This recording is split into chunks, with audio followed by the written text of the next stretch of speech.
सवानल बांगन दा बरिया बोले जोर से, कंधे पे कनवर छाती में जोर से। गाँव के चौक पे लगल बा जमभत, भोले के नाम पे सबके आँखिया चमकत। पनिया जैसन धीरे मनवा भी बहके, बोल बोल बोल के पागलिया सब महके। रिमझिम से निकले एक ही पुकार, आजा रे साथी हो जा तैयार।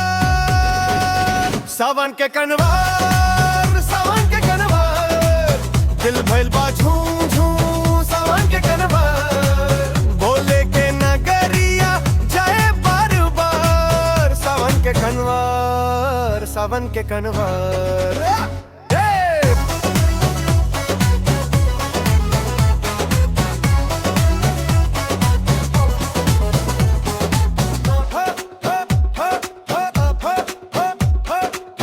नीम के छम तले ढोलक बादंका, भंगिया के रंग में हसत बांगना।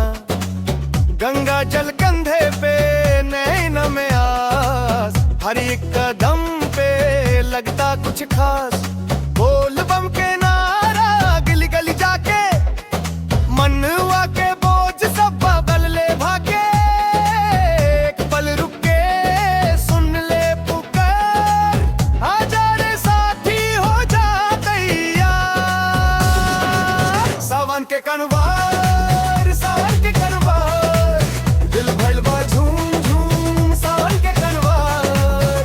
भोले के नगरिया जाए बार बार, सावन के कनवार, सावन के कनवार।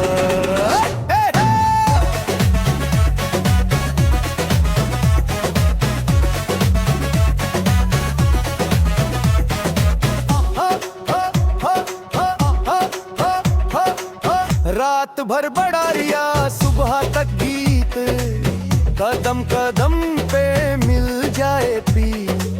जब तक जीवन बाना के हम हार, भोले के दर्शन लागे त्योहार।